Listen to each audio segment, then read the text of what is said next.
आप लग्जरी जो आइटम्स है उसके दाम बढ़ा दो।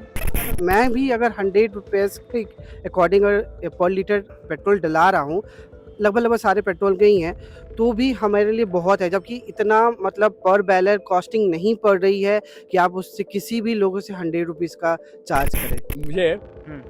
मोदी जी पर और निर्मला सीतारमण जी पर विश्वास है, वो जो करेंगे ठीक करेंगे। डिफेंस का अपने आप में सिक्योरिटी का है। आई थिंक साइबर सिक्योरिटी भी डिफेंस का एक पार्ट है जिसको गवर्नमेंट पे बहुत ज़्यादा ध्यान देना चाहिए। तो एजुकेशन फी पे भी ध्यान देना चाहिए गवर्नमेंट को। क्या लगता है आपको कि किन चीज़ के दाम बढ़ाने चाहिए सामने से, कि उसका बहुत मिसयूज़ हो रहा है? आपको लगता है कि इसके ऊपर अब थोड़ा-सा लोग इसको कम लेना स्टार्ट करें? तो इसके ऊपर आप क्या चाहते हैं कि किस चीज़ के दाम ऐसा लगता है कि बढ़ने अब शुरू होने चाहिए? एक्चुअली मुझे लगता है कि जो जीएसटी की स्लैबिंग है ना, वो खुद में ठीक नहीं है उतनी। राइट। मतलब कुछ ऐसी चीज़ें हैं, मैं मानता हूँ वैल्यू एडेड चीज़ें हैं, जो कि उनका जीएसटी स्लैब बहुत अच्छा है, लेकिन कुछ ऐसी चीज़ें जिनका स्लैब नीचे होना चाहिए, जो नॉर्मल हर डे यूजेस पे है।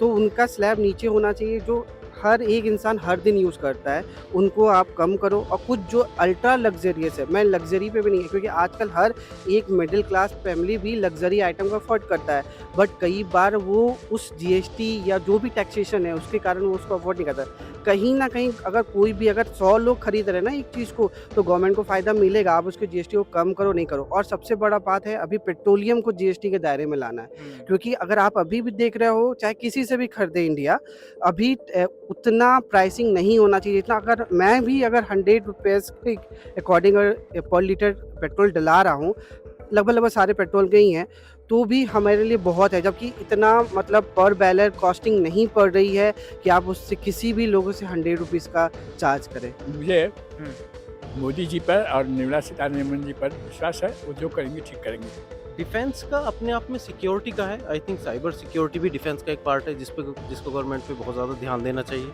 और डिफेंस अपने आप में आई थिंक अच्छा खर्च कर रही है गवर्नमेंट। उसमें मुझे नहीं लगता कि और ज़्यादा करने की ज़रूरत है। वो गवर्नमेंट अपने तरीके से ठीक ही करे। पुरानी पॉलिसी कर रखी है, जैसे एलआईसी है या एसबीआई की है, उनमें टैक्स जीएसटी लगता है, बहुत ज़्यादा लगता है। वो टैक्स को कम करने के लिए तो भर रहे हैं उसको, अब आज उसकी ज़रूरत नहीं रही जितनी, तो उस पे कम होना चाहिए ना। आप लग्जरी जो आइटम्स है उसके दाम बढ़ा दो। मिडिल क्लास फैमिली वो लग्जरी आइटम को अफोर्ड नहीं करता है, तो उसे बढ़ा दो। लेकिन जो फूड आइटम है, जो और एक एजुकेशन सिस्टम वाली जो है, एजुकेशन फी जो है, मिडिल क्लास फैमिली के लिए कितना दिक्कत है।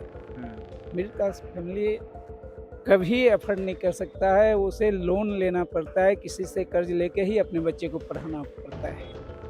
तो एजुकेशन फी पे भी ध्यान देना चाहिए गवर्नमेंट को। और सर डिफेंस के ऊपर आपको क्या लगता है कि क्या डिफेंस के ऊपर भी और खर्चा बढ़ना चाहिए और ना? या देखिए बढ़ना ज़रूर चाहिए। लाइक अदर कंट्रीज़ को आप मैनेज करते हो, उनको देखते हो, उनके हिसाब से हमारा डिफेंस का बजट जो अभी काफ़ी लो है।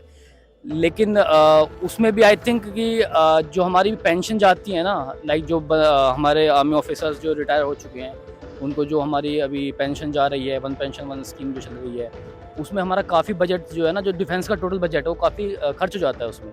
तो एटलीस्ट इतना बजट रखें कि जो हम नई मैन्युफैक्चरिंग कर सकें, नई डिज़ाइनिंग कर सकें, नई रिसर्च कर सकें डिफेंस फील्ड में, या फिर कोई इक्विपमेंट हमें परचेज़ करने हैं, बाहर से लेने हैं, तो उस पर भी अच्छा परसेंटेज होना चाहिए। Here we were in Sector 62. We talked to different people. We talked about them कि आप लोग क्या expect करते हैं? What do you expect from the budget? Some said about EV, some said about infrastructure, some said about culture, and some said about that it is the perfect time कि GST को भी अब fix किया जाए, petroleum को भी GST में लाया जाए. So what exactly is Nirmala Sitharaman planning? No one knows as of now, but in just 3 days time, we'll all get to know that what exactly is coming out of the Nirmala Sitharaman's bag this time. So this was me, Ansh Pandey, One India News.